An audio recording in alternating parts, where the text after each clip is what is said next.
Hey, wonderful. Welcome, everybody. Welcome to the 10th event of the speaker series, Social Policy Unpacked, Exploring Pathways Towards Green and Digital Transitions.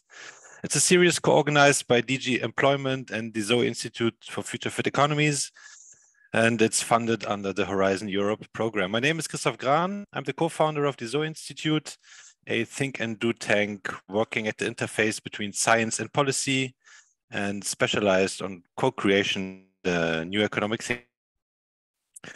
Before we come to today's speakers, Tina Fawcett, let me quickly introduce the speaker series. It's almost coming to an end. We started, in December last year, and we've had 9 events already. And we want to invite you, policymakers, but also the wider public, to open your minds, think outside the box, and be inspired with new ideas to really make sure that this transition towards green and fair future and to live within planetary boundaries is going to work and be successful. And yeah, as I said, we've had 9 events already starting in December 22, and we will have the closing event next week, June 19th at 4 p.m. with Sebastiano Sabato from European Social Observatory on shaping the future of EU governance towards a just transition. You can go to the homepage and it's all recorded. You can find the PowerPoint, the slides, everything. And yeah, if you missed something, go and check it out. And we hope you enjoyed the program so far. And yeah, you can also, to stay connected with the talk, but also with the ZOE Institute, check out the newsletter we send every month, and follow us on LinkedIn and Twitter, and we will keep you updated with publications, events, etc. The event today will be structured as always. We have a 30-minute presentation from the speaker, followed by 15 minutes Q&A moderated by Nadia and me. Nadia is from the hosting unit F3 at DG Employment. And we will start collecting questions already during the intervention. So please use the Slido QR code that you can find on the slides.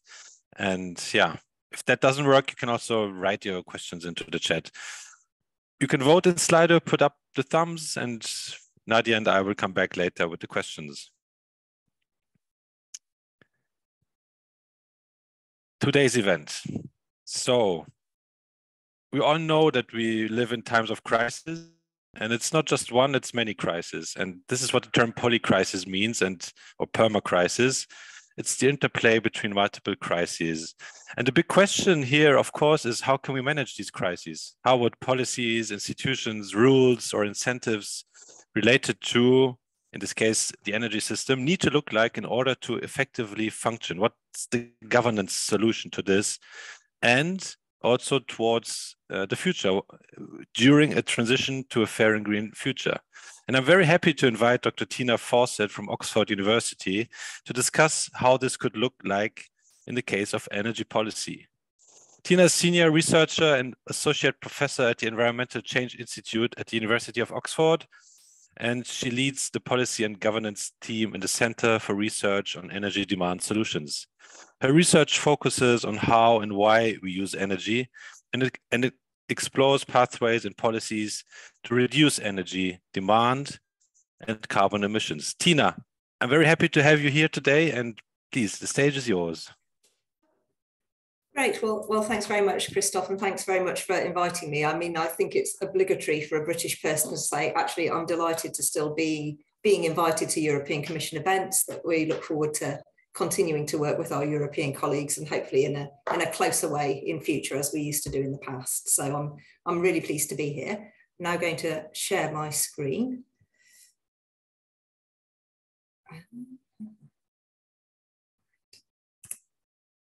So does that look right for you?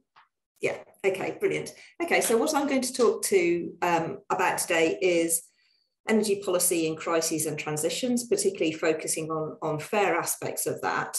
And what I want to talk about is, this is my outline. This is But the key questions I want to try to get to an answer to are the ones in the green box at the bottom. So first of all, do we need different approaches to policy and governance, given that we're in a climate emergency? And if so, what do these look like? Now, spoiler alert, I think the answer to question number one, we probably all agree is yes. And I'm going to try and demonstrate why that is. And question number two is, I don't know all the answers. And I'm hoping we can use the thoughts that I put forward as the basis for a discussion rather than really a Q&A, a sort of discussion about where do we think we ought to be going with all of this? What are the important changes we need to make? Okay, so briefly my outline. First, we'll just have a quick look at the crisis. What sort of crisis is it?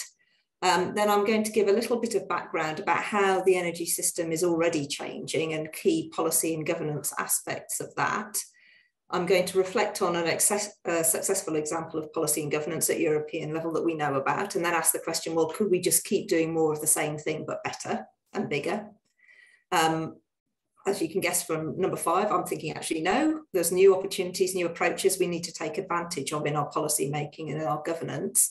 And then expand a bit on that in part 6, and then just sort of conclude with a couple of thoughts. So that's where I'm going with all of this. So first of all, section 1, crisis. So I think, you know, we're agreed we're in a crisis. And just to very briefly look at, we know there've been a number of major crises. I'm not going to go back to the 1970s, but if we think about crises that have had impacts on the society and the energy system, we've got the 2008-2009 financial crash. That wasn't, of course, an energy crisis exactly, but after that, in the aftermath, there was a lot of talk about building back better and using that opportunity to do new forms of economic growth, which happened to some extent in the US, but I think most people would say not as much as we had hoped. We got the COVID. Obviously, we've all just lived through COVID. I mean, terrible health crisis we know about. We're getting the same discussion about building back better, although again, that's already somewhat fading from the current debate. We've seen new energy use patterns. For example, in Britain, we've still got 10% less traffic on our roads than we did pre-COVID. And we don't yet know if these new patterns of particularly of working life, of more remote home-based working life, are going to persist. So there's interesting changes that are happening there. We've got that, as we all know very well, we're living through an energy price crisis that is particularly critical for lower income people and for a lot of businesses as well, causing real social damage. And we've seen a lot of action, efforts on saving energy, an awful lot of money going into price subsidies, a lot of effort on the supply side, looking at alternative sources of fossil gas. So we as the phrase polycrisis was brought up, you know, we're not short of crises. And then we've got the climate crisis, which, you know, is just enormous. And that's because the climate crisis is largely caused by burning fossil fuel. We know to avoid the worst effects of the climate crisis, we've got to have an energy transition to zero or nearly zero carbon emissions as soon as possible. Most European countries are looking at 2045 or 2050. In another 5 years' time, we might be talking about sooner. But the question is about this crisis is, are we going to be able to deal with it? There's 2 classic arguments about the climate crisis that perhaps we don't hear quite so much anymore. The first one is that energy, particularly electricity, is largely invisible to its users. So people don't manage it in the same way as they do other resources like food and materials. And you can't see energy waste, and people don't care about it in the same way as physical waste. That's one set of arguments, right? Engagement's difficult. There's a problem. The second argument is the climate crisis is happening slowly. Its major impacts are far away from the global north, because that's, you know, we think about ourselves. It's distant in time, it unfolds gradually, it's complex, it's the sort of crisis people aren't very good at dealing with. And that's the other narrative that has been quite important in understanding the crisis. But I think, but to counter those, we've got 2 things. We've sort of got things that are happening in the real world that are counter to that. The first one is energy use is becoming more visible. I mean, obviously not literally, you still can't see electricity, but we're seeing a lot more, we get a lot more information about energy use in everyday life. So I've got 2 pictures here. One is a European level energy label. I think that's a fridge. and we've had these for 30 years now in Europe, starting about 1994 and 1995 on some products. They've gone on to many more products. We've also got building energy labels. We've got information about cars. So a lot of products and buildings, energy use is a lot more visible. The second picture is an in-home display from a smart meter, which are in more than half of UK households now, and obviously being widely introduced across Europe. So in their homes, instead of having energy meters hidden away in a cupboard under the stairs or out at the front of the house, people have now got information all the time about what energy they're using. So energy use is more visible. And unfortunately, the climate crisis is becoming more visible, and it's being felt in European lives. So it's not something that we just think about, oh, what a shame for the polar bears, you know, what a pity. It's becoming a lot more personal, actually. And I've just picked, this is from the BBC, so the UK's sort of main national broadcasting organisation, and they've got a tab on their website called Climate now. And this is just a set of stories in the past couple of months. I just picked a set that were under the climate tab. And if we look here, so obviously a UK bias, but there's other European countries as well. So we've got stories about rock slides in Switzerland due to warmer temperatures and sort of glaciers and so on unfreezing. Got work in Wales about sea defences, and in the story it talks about sea level rise because of warming temperatures. We've got wildfires, UK to set up new Mediterranean style specialist units, and then, you know, other stories about water, forests, climate anxiety. So this climate crisis isn't anything far away anymore now, and it's not something we're telling people a story about the future and, oh, you need to worry about your grandchildren. That's not where we are with this. And in a way, of course, that's very scary and very worrying, but it, you know, it takes away a layer of excuses in a way, and it gives us more impetus to act. But I would say, nevertheless, despite the fact that this crisis is a lot more visible and energy use is a lot more visible, you know, it's still different from the other crises we've talked about. I mean, we could have a long list of things. You know, it's the whole economy. There isn't one answer. It's not like fixing the hole in the ozone layer where you can get a class of chemicals and you know, work to replace them. It's complex. It's socio-technical. There's lots of solutions competing for attention. So you get big arguments between, is hydrogen the future of heating, or is it going to be heat pumps, or, you know, and there's all this kind of competition, you know, as if we don't need everything. There's going to be winners and losers. There's a lot of justice issues, a lot of fairness issues, a lot of concern about that. We've got resistance of powerful incumbents, and we've got this sort of issue about whether it's endless. I did a sort of public information stand during some of the school strikes for climate, and a little boy who must have been about 7 or 8 came up with his mum and sort of asked me, so when's it going to be over then? When's the climate crisis going to stop? And I must admit, that makes me feel quite emotional even now, because you can't answer that. I mean, probably never. You know, it's quite, well, this is why it's so serious, and this is why we're working to make things better. So, so we've got all that negativity, and you know, there's a lot of bad things, but we also know it's an opportunity to actually build back better, to think about fairness with more equal access to energy services, cleaner air, high quality green jobs, better health and well-being, and many other benefits. So we've got all this to play for. We've got all these other reasons why we want to make a big transition to the energy system, even if we didn't have climate change to worry about. There's all these other benefits from changing our energy system.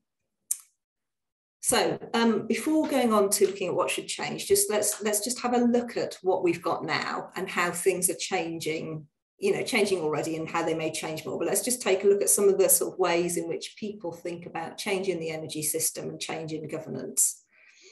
So first of all, this is a sort of fairly classic way of explaining what's changing in our energy systems. And often people are sometimes, this is said as if it's particularly focuses on the electricity system, but it's actually meant to encompass the whole energy system.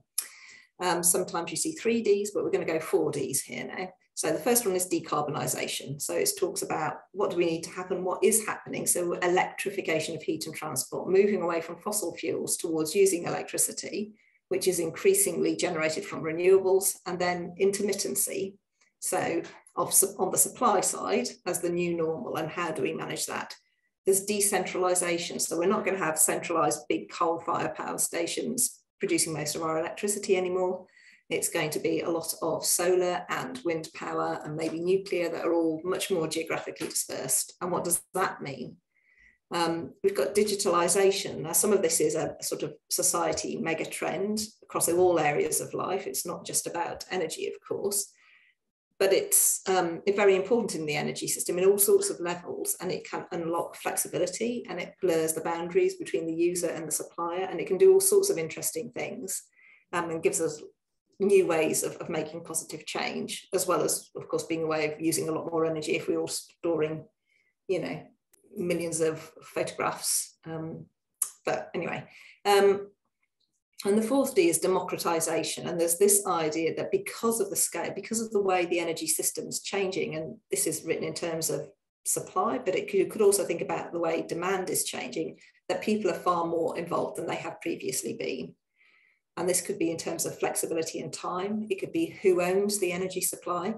This idea of a prosumer, if you've got solar PV on your roof at home or in your small business, you're a producer and you're a consumer, and that's where this word prosumer comes from. So there's all sorts of interesting shifts coming about already in the energy system, and we expect these to continue. These are the sorts of changes that are going to become more and more prominent.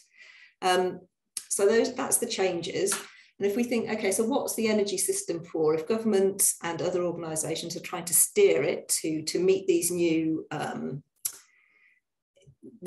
sort of imperatives, if you like, or these new things that are happening, what priorities are we doing? And this is, again, very standard analysis, which people would say, well, there's three types of objective. We've got energy security, energy equity, which is accessibility and affordability, and environmental sustainability. And energy equity, so normally in richer countries, in northern sort of global north countries, we tend to talk about affordability.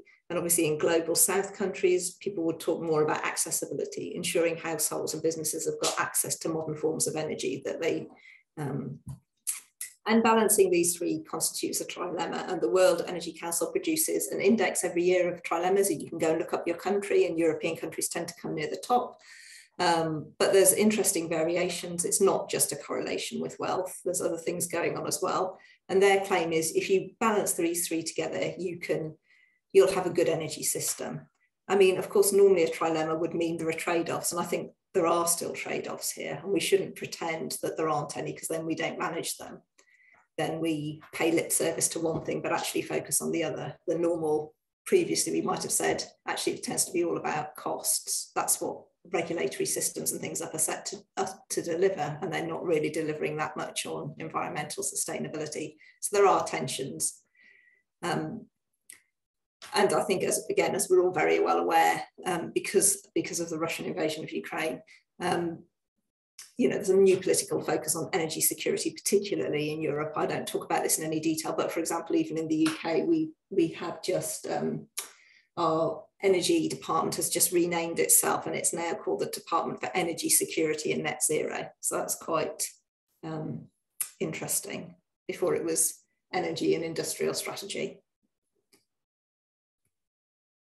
And just the sort of final piece of background really is thinking about governance. So the rules, the institutions, the relationships, the set of actors who are involved in the energy system. I mean, globally, there isn't one overall organisation that is managing all of energy. So it's not like we haven't got the equivalent of a World Health Organization that steps in when we have a pandemic. There's a lot of different organisations who do different bits of the governance. And the institutional arrangements, whether they're multinational or national or regional, they're designed in an era of fossil fuels, centralised electricity production, perhaps nationally owned supply and retail. So they're unlikely to be fit for purpose as the transition unfolds. And lots of countries are looking for new models of sort of regulation and management of energy systems. How do we balance innovation with low carbon, with reasonable cost to consumers, with supporting consumers in fuel poverty? There's a lot of thinking going on. And we know all organisations and individuals have got a stake in the governance of energy because it underpins all our lives and our economic activities, but we don't all have a voice. So there's, concern that, for example, the interests of small and medium enterprises tend to be underrepresented in when sort of business and energy is considered, because there's, you know, millions of them, and individually, of course, they're all very small and unimportant, and together they're over half of sort of European business energy use. So that was really kind of background and looking at what trends we've got. And before we go on to sort of new ideas, let's look at an example where policy and governance has worked really well, and just have a think about that.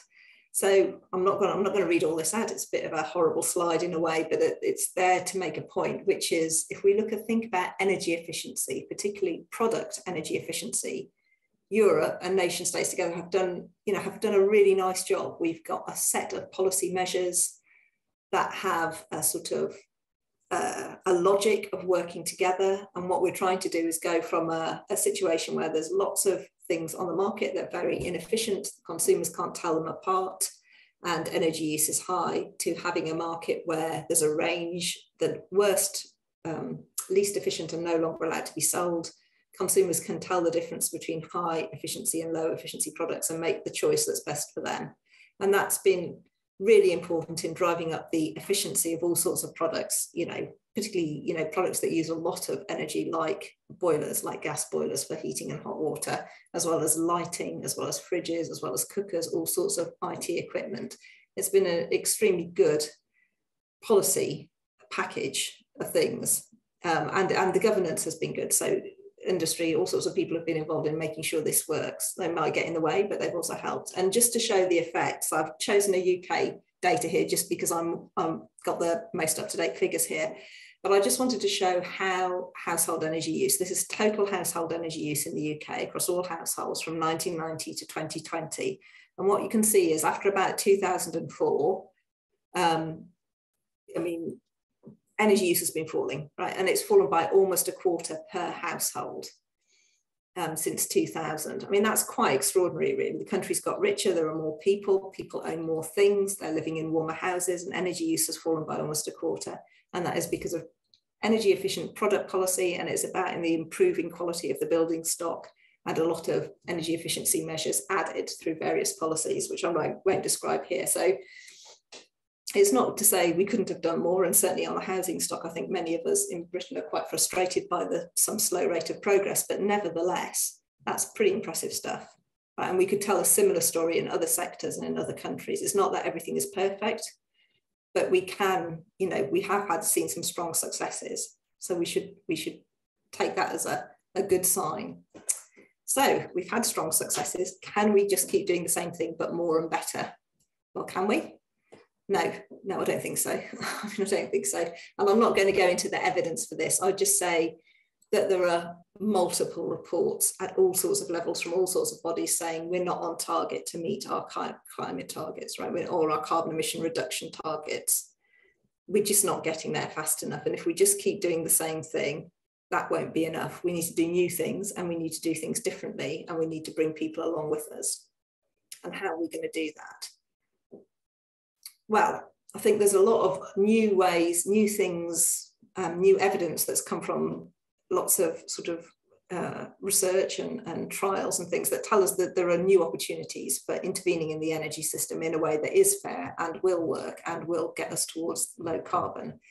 So I'm going to, this is a little bit, next section is going to be a little bit scattershot. I'm just going to give you a set of examples. They don't all weave up into one big final, you know, they're not comprehensive. They're a set of examples that I know about. And then at the end, I'll try and make sense of it all. So I'm going to give very, very brief examples: technologies, skills, data, new approaches to communication, new uses of existing policy tools, and then step back and look at new energy system boundaries and new philosophies. Right, so this will be brief, but I hope it makes sense. So first of all, new technologies. Just take an example of one we've seen recently in a demonstration project in Oxford, this has been installed here, which is a smart shared loop ground source heat pump.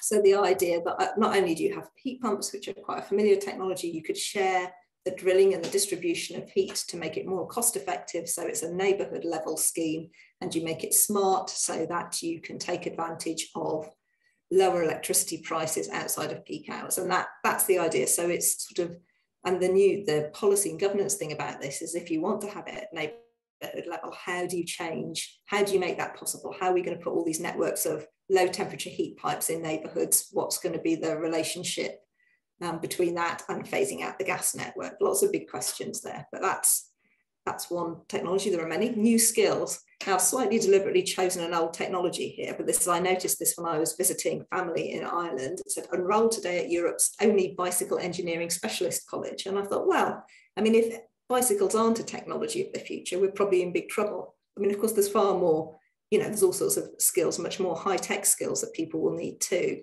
but also this, and skills, skills are a really important part of this. We know that, and there's all sorts of interesting things going to happen. And again, when I was doing these school strikes for climate, a lot of the questions from young people are, well, what sort of degree should I do? What sort of training should I have if I want to make a contribution? And the answer can be almost anything, actually. It's not just in one sector, and it's not just about science. Okay, so we've got new skills. Another thing we've got on our side is we've got new data. So I showed earlier the picture of the smart energy meter. And in fact, I'm involved in a new UK research project called the Energy Demand Observatory and Laboratory, where we're going to be collecting data from 2,000 households, smart meter data, social data, detailed building data, all sorts of things, and then run experiments with additional households to look at, well, if we make an intervention on, I don't know, energy tariffs, or give you a new bit of equipment, or ask you to behave differently, or use energy more flexibly, what happens? Is that an effective thing? Is that something we need to have that policy could encourage? So the sort of this new data, and the data is going to be shared across the research community. So we're sort of enabling collecting this data over the long term. And so there's going to be lots of, we hope, new data makes things like this available so we can try out ideas more quickly, get feedback on whether they work, including from the people who are trying out the ideas, and help those sort of methods of moving forward. And also a lot of interest, of course, from businesses who want to try out their big ideas about helping people save energy or shift energy use in time. So that's data. This is a bit different, but it's another new method, so new communication, so using value-based engagement. And this was a project that we did in collaboration with the Open University and a local climate outreach and non-governmental organisation focused on communication of climate. And it was about giving advice to small and medium enterprises about how they could save energy and go low carbon. And what we found was actually using values-based engagement was much more effective than just going, oh, look, we've got a grant. Because then as soon as the grant program was over, companies weren't interested anymore. If you found how changing their business practices, saving energy, going more low carbon, fitted with their values, whatever they were, you are much more likely to engage them in making change and making investments. And this is a very nice quote from one of the energy experts. She said, values-based engagement is all around heartfelt things, and it's the point at which real change is possible. So it's finding, having real deep conversations with people and organizations about change. Another example, which is not totally different, but somewhat different, was this was a European project called Benefits that we were involved with, led by Fraunhofer University and the Institute rather. And the idea here was more about industrial firms or bigger firms who are having energy audits, and which are compulsory for larger firms. So how do you make an energy audit turn into an investment decision?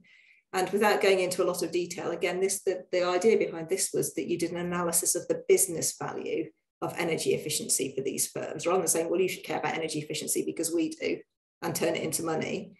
It was about, well, how is this a benefit to your firm? So again, it's that focus on the interests of the person that you're talking to, turning things into their language, and that drives greater change. So we've got all these sort of different ways of thinking. And the reason I say new policy tools is her vision was all these compulsory energy audits.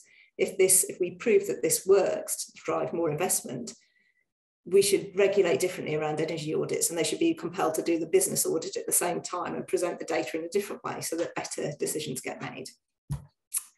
Right, I think I will, Well, okay, so just two briefly. So those are all sort of quite detailed things that how we could do differently. Just two things that in a way a bit more bigger picture. The first thing is that we have to, I've talked quite a bit about energy efficiency because that's my area of speciality, but we know we can't just talk about energy efficiency. We've also got to talk about energy using activities and changing those. You know, if we think about something like flying, yeah, it's getting a bit more efficient every year, but if we don't stop flying long distances, we're not going to make the savings in that sector that we need to. And that's a different conversation that goes a bit back to values and other things. It's not an efficiency conversation. So we need to think beyond our traditional ideas about what's the energy system and which bits can we change if we're going to have the effects that we want to have. So that leads us on to an idea of energy sufficiency, which I know has come up in previous talks as well.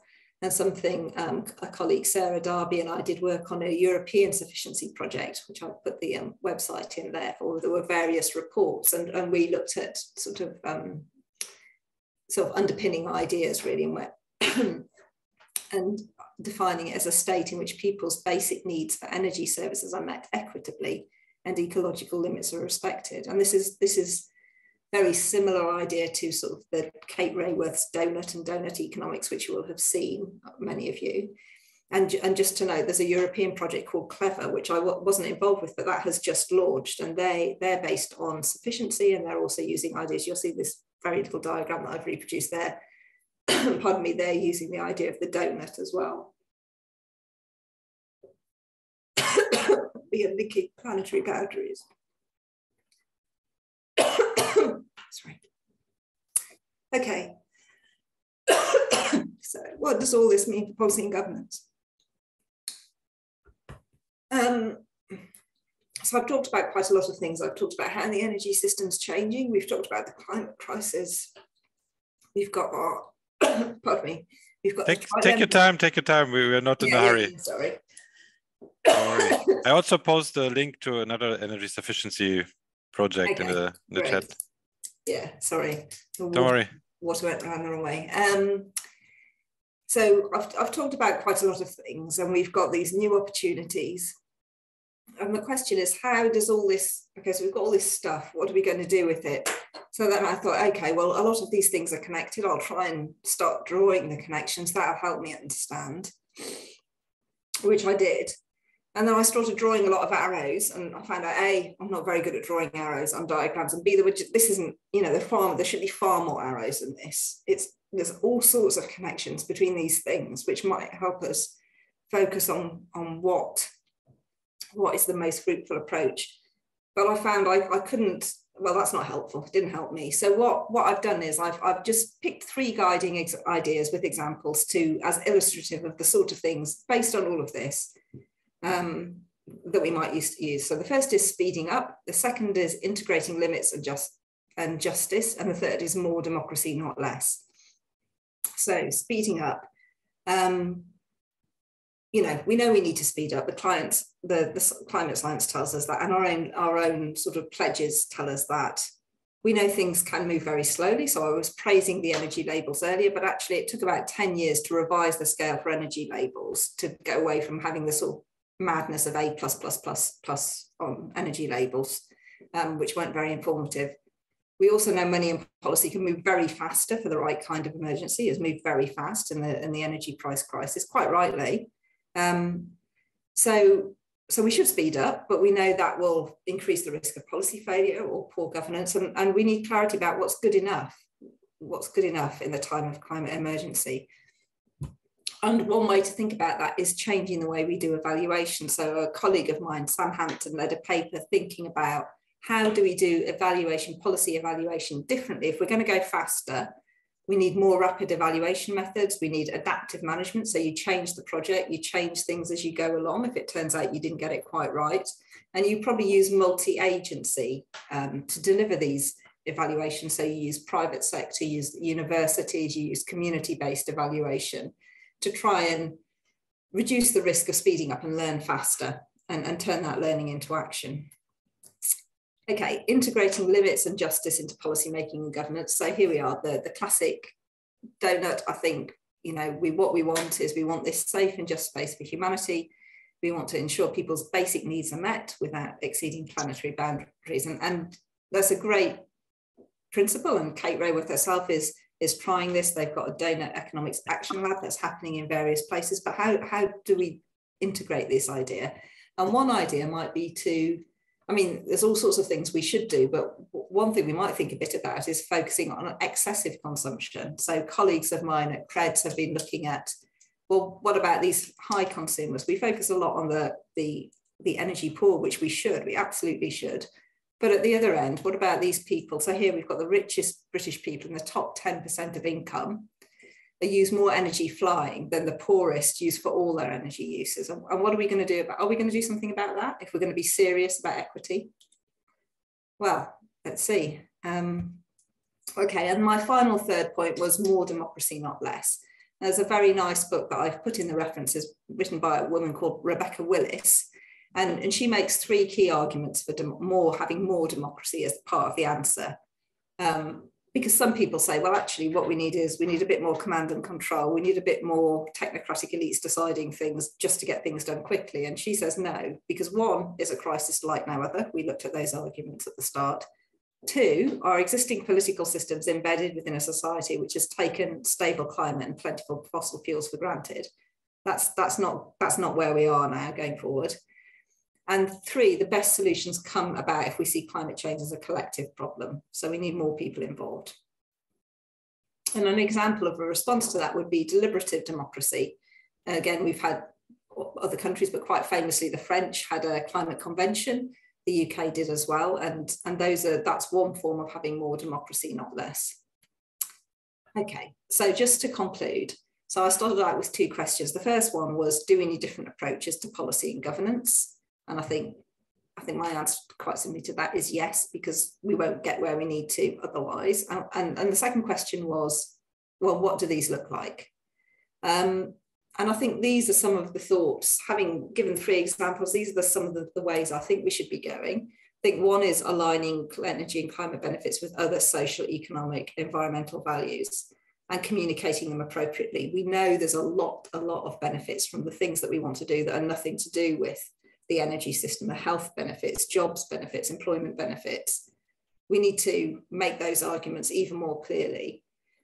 We need to support innovation in policy and governance, and that includes testing and trialing and evaluating things and not being scared of failure, not having policy perfectionism. We need more involvement of the public and expert stakeholders to get these things right and thinking about how to do that in a meaningful way. And I think finally, we need to acknowledge and negotiate the tension inherent in new approaches because, you know, there will be winners and losers, and that's very obvious. And it's sort of negotiating that in a sort of, I mean, this is the art of politics, of course, but it's being open, not pretending it's all win, win, win, win all the time, and finding ways to negotiate the tensions and compensating losers as necessary is going to be part of moving forward. So I would like to thank you very much for your attention. And now it's over to you. I'll be very interested to hear your thoughts and reflections on all of this. Thank you very much. If people want to send some applause or hearts, feel free. So you can see that people were listening. And it was great. I loved it and very interesting. And yeah. Nadia, you want to give it we can move to the Q&A, or as you said, it's more of a conversation. But I see that there are already a lot of interesting questions, and yes, please free to add further questions and also vote on them to see which question you really want to have Tina answered, because hopefully we'll have time to answer all of them, but might not be enough time. So I've been looking through them a bit, and I'm trying to cluster them a bit, and I see that there are a few themes coming up. So one, there are a few questions on energy poverty. Yeah, I mean, you already gave some examples on the justice elements, on the inequalities. I mean, the example from the UK was very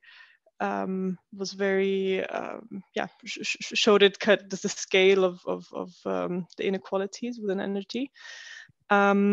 So one question is, so how can so how would you define energy poverty, and which would be the social policy implications associated to energy poverty? Okay, I mean, that's a good but difficult question. So I think in the UK at the moment, we've got at least 3 different governmental definitions of energy poverty, used by the Scottish, the Welsh and the UK government are using different, and I think maybe Northern Ireland is using a different one as well. So it is a bit controversial. The original, the sort of classic definition that started a sort of colleague, a former boss of mine, actually, Brenda Boardman, introduced the idea of fuel poverty originally, and her definition was that if you needed to use more than 10% of your income to have adequate energy services, and normally that means being adequately warm, then you were in fuel poverty. You didn't have to spend 10%, but if you needed 10%, given the cost of energy, your income and the house you were living in, the property you were living in, then you were in fuel poverty. And the reason she chose 10% was that was double what people on average spent back when she did her analysis in the 80s, which was 5% of their income, right? And then there are other definitions now in use by different governments, and they look at things like, I think the UK government one now is something like low income, low energy efficiency. So they're linking those things together. And there are different ones, but I think what, my understanding of this as a phenomenon is it's an intersection of 3 things. It's high energy costs, it's inefficient homes, and it's low income. And so when you're looking at solutions, just giving people additional income, well, you could do that if you gave enough, but then you never solve the problem. So what we've always argued for is it's a capital investment problem. We need to invest in the housing stock and the energy using equipment so that it's so efficient, even people who are lower income can live in there at a decent standard. And again, my colleague, people are talking about restructuring the electricity market in the UK and saying, well, why don't we try and ensure that the lower cost electricity, which now is wind power, could we not direct that towards lower income people so they're not facing the risks of the gas market like everybody else? So try and find structural ways of assisting people. But I've probably said enough on that. Is that a sign that the policies aiming at lowering energy poverty would also be connected to tackling excess demand? I mean, so the high income groups would then get the fossil fuel energy, or? Well, it could, yeah. I mean, I'll be honest, I'm not quite sure. I think, yes, I mean, that's right. It should be that the higher cost part, if you can do that, so you reduce prices for lower income people, then logically that's right. The higher cost, more fossil based part of the electricity supply would go to higher income people who've actually got the money to invest in more efficiency and ways of reducing their demand in a way that lower income people can't. They may not own their home, they certainly haven't got thousands of euros to invest in, whatever it would take. But and maybe kind of building on that, so because you also talked about democratization of energy, so bringing people to be part of the energy models, could that also be a way to reduce energy poverty or also include vulnerable groups? And then also in that regard, a question that builds on that is, can these democratic solutions actually be scalable so that they also meet energy requirements beyond the local level and meet also other social considerations?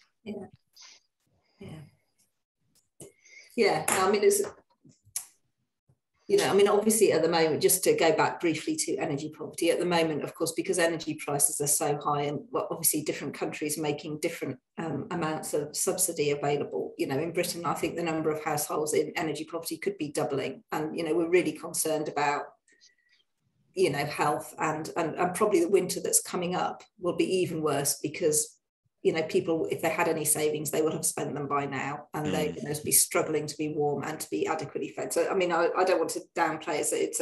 It's a very acute problem at the moment, but it's also a long-term problem that we have to invest in to ensure that people's interests do align with net zero, that they're not just left with unaffordable energy and that's clearly unacceptable.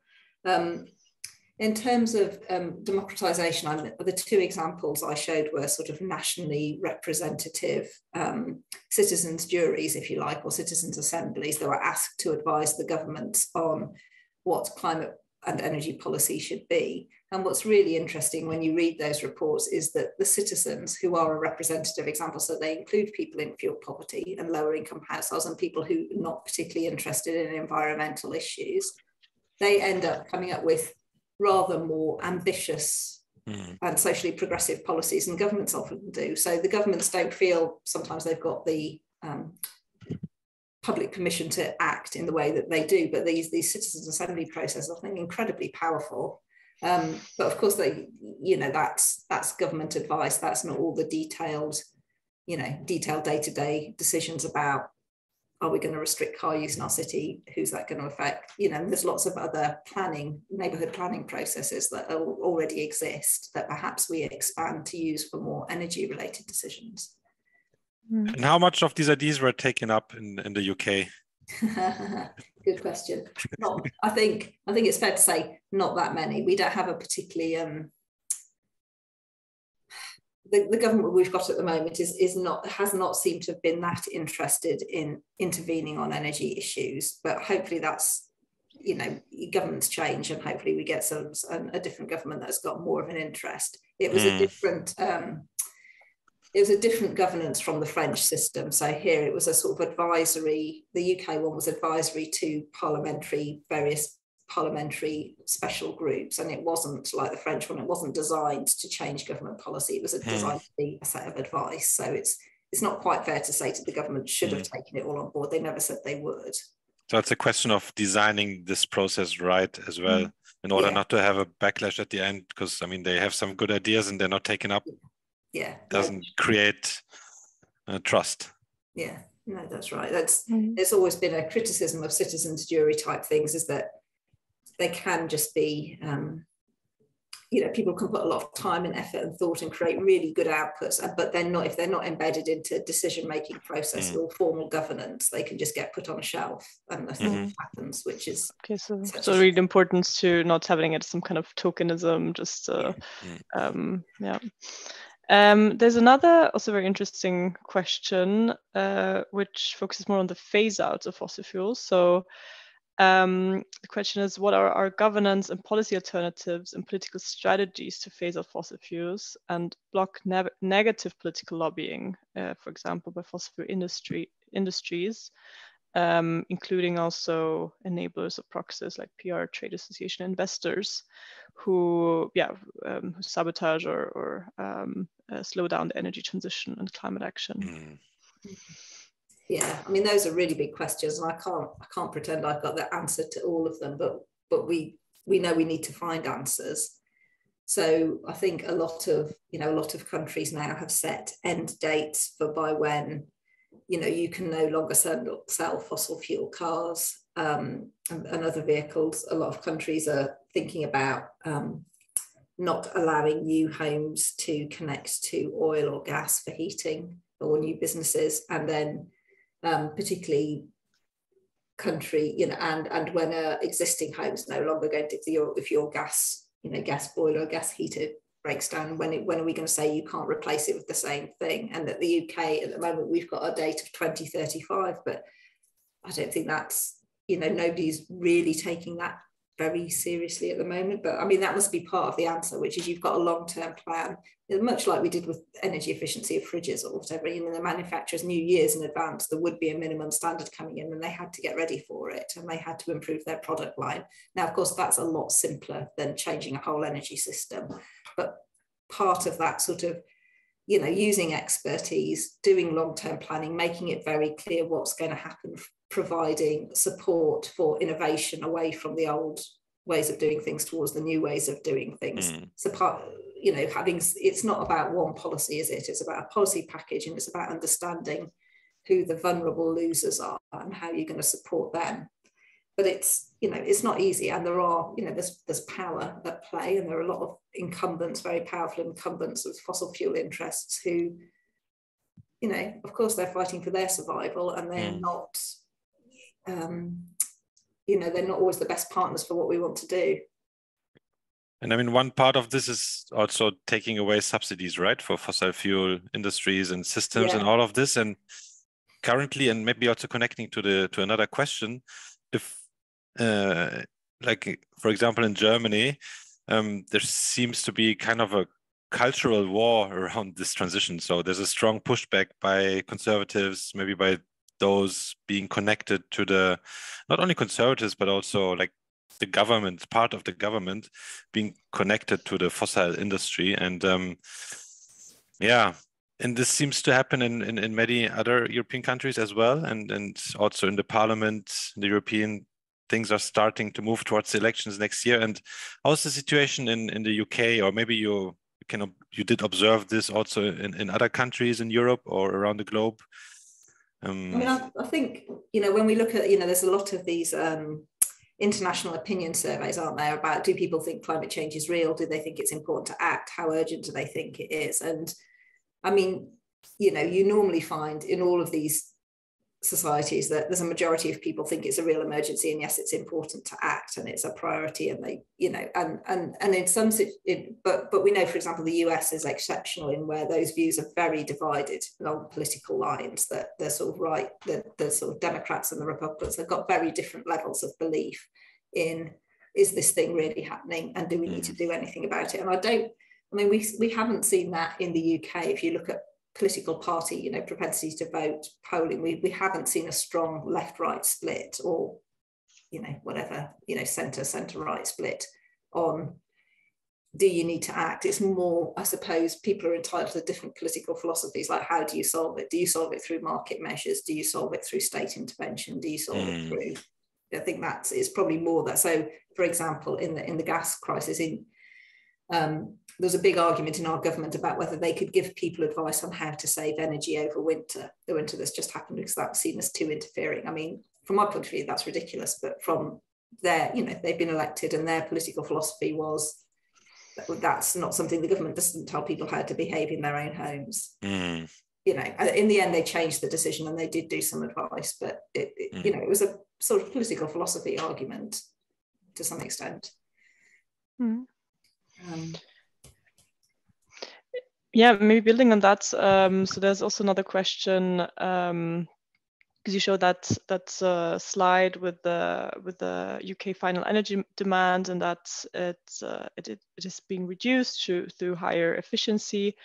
So a question is, so is this based on the consumption or production, and how much? So are there any changes if you look at how energy is being or like energy use is being exported through through our production, or and what was the role of also reducing energy demand rather than increasing efficiency in that? Oh, right, okay. So those figures were sort of what's usually called final energy demand. So it means energy demand at the meter. That's what we've measured as it comes into your home. It doesn't account for any losses that happen in, for example, creation of electricity. Right. So it's the sort of final, it's what's on people's energy bills, is that final energy demand figure. So that's what those figures were. I mean, do we know? I don't think we know. There are different estimates, but I don't think we know exactly how we could apportion why things have changed. And people would argue about the explanations, of course. The economists would say, well, it's price. And people like me who like energy efficiency would say, well, it's energy efficiency. I mean, it is energy efficiency, obviously, but, price can have an effect, no doubt.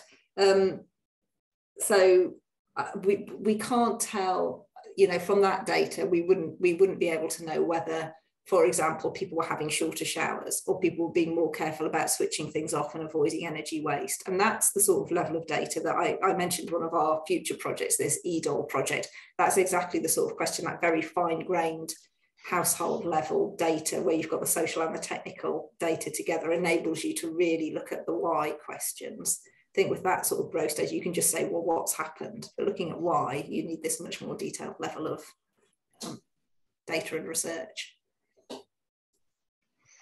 Yeah, very interesting. I think we'll definitely have a look also at these databases. Sounds like a promising research area.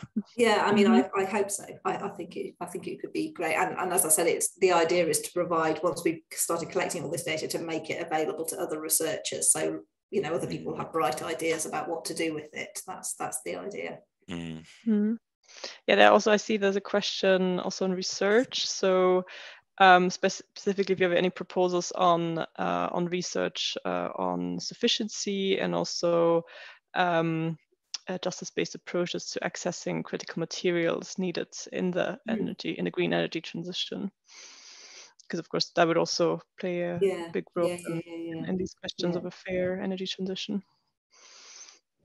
Yeah. No, I mean it's a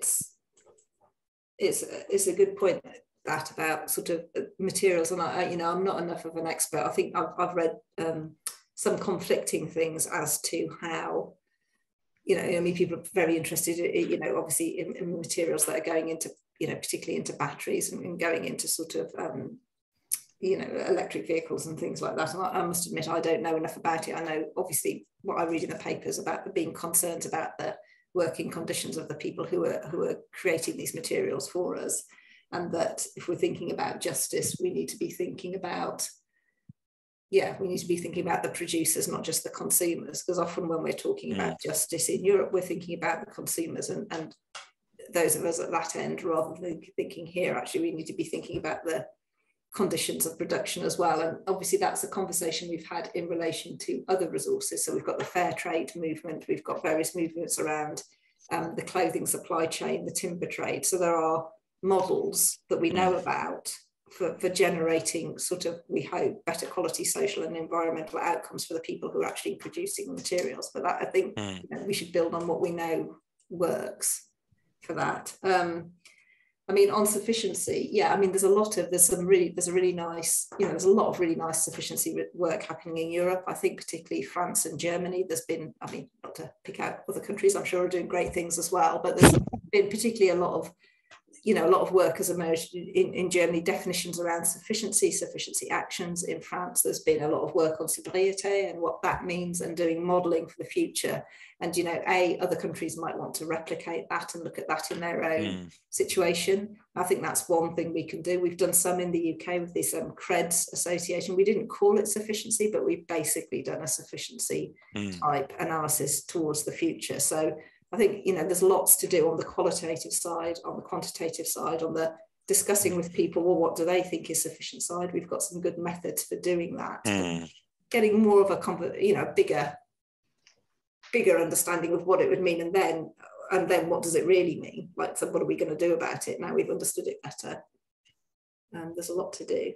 Yeah, wonderful. Unfortunately, it's already 4 o'clock, and maybe you can share some of these links with us afterwards, and we will put it in the mail and send it to our listeners here.